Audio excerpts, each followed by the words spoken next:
my morning Goldilocks in Vietnam.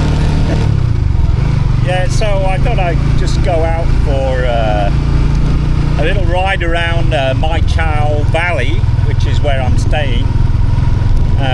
It's full of these little country roads, and I think it'll be fun just to see where they take me. Yeah, so here goes. You can see some of the surrounding mountains.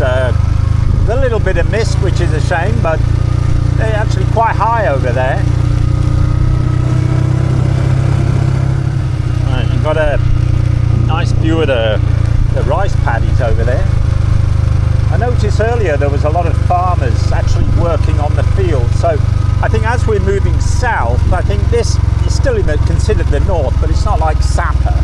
It's a lot warmer than there, so maybe there's 2 rice crops a year here, like a winter rice and a summer rice. In the extreme south of Vietnam, there's 3 rice crops a year, but in the north, in the extreme north, there's only 1. So I guess this may be considered the middle. I don't know. Guessing, of course, guessing. Hello, Mr. Chicken, Mr. Cockle. Deciding to take some little lanes around here. I'm trying to not go up too many mountains because I'm doing that all the time. This is like a valley that is really, really nice, full of stilt houses and rice fields. And I don't want to do too much driving today because I drive most days. So I'm just going to potter around here and just enjoy the scenery and take some footage of nice things that I come across, like you know, those mountains in the background. Yeah, I mean, like all these rice paddies here. I mean, they're gorgeous, aren't they? Yeah, this is more like it.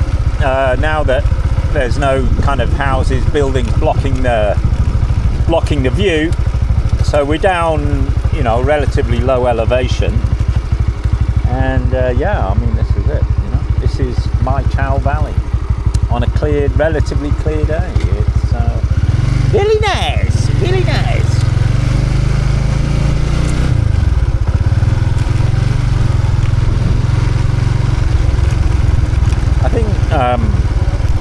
I think I mentioned before that the reason that paddy fields are flooded with rice, God, I'm talking rubbish, flooded with water, is because when the farmer plants the young rice shoots, it prevents birds or pests or whatever from eating the young plants. And I never realised that before. So you don't need as much pesticides and that sort of thing. And now you can see the rice plants growing up here, look, the green ones there. So that, it must be 2 crops a year here, not 1. Otherwise it wouldn't be growing this time of year, right? I guess Mr. Food Scientist says. What do I know about rice, huh? I know it's yummy. There's a nice little village over there. Should we go and check that out?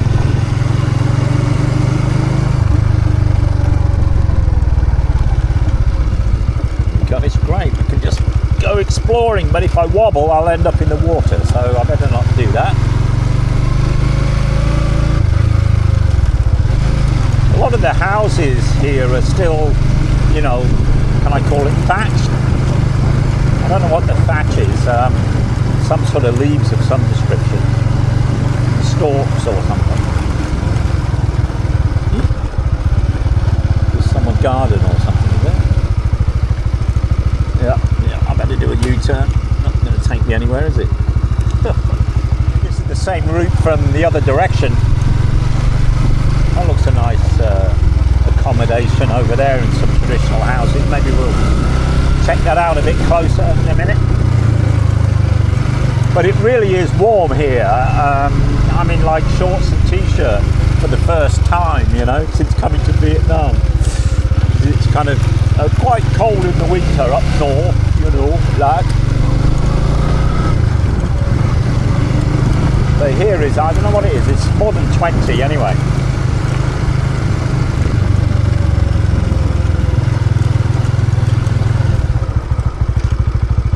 Yeah, I did see that accommodation advertised actually.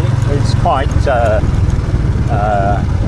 quite nice, isn't it? Mine's a lot more humble than that.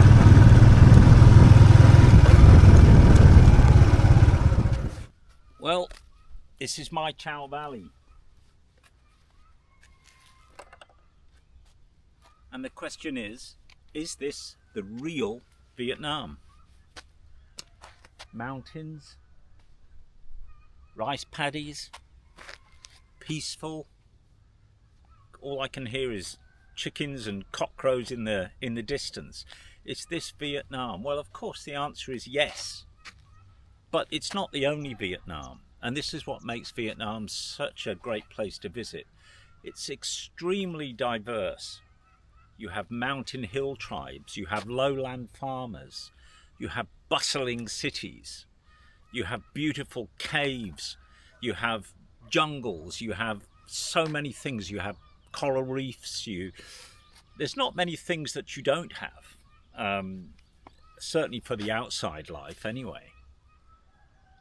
And it's just gorgeous, it's just gorgeous. And I'm here for 3 months.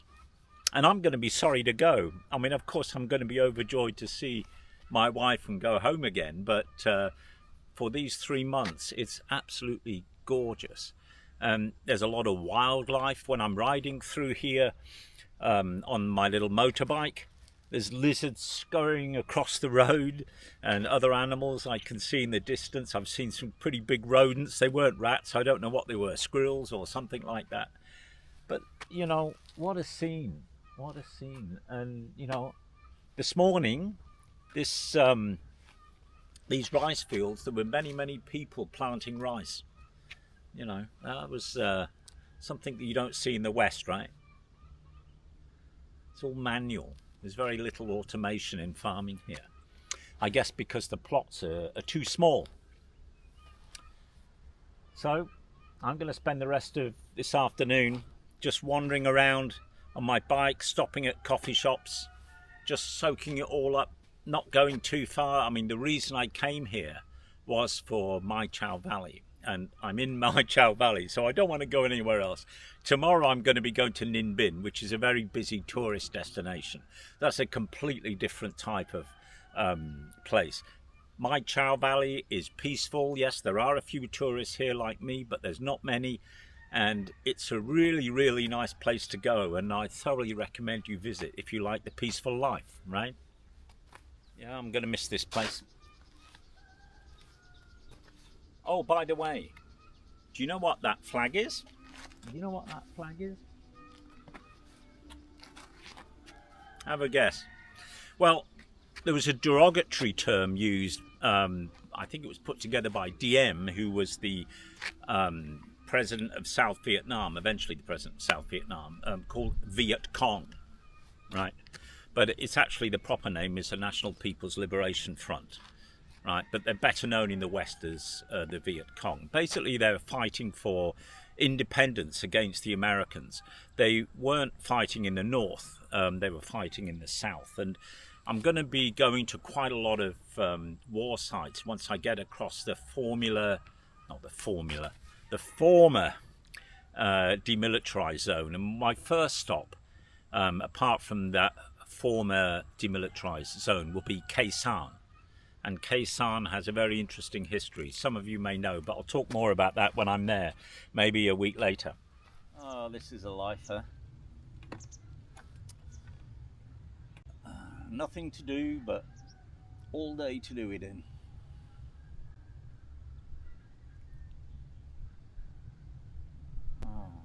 Just have a snooze here, I think. So, continuing to explore the villages.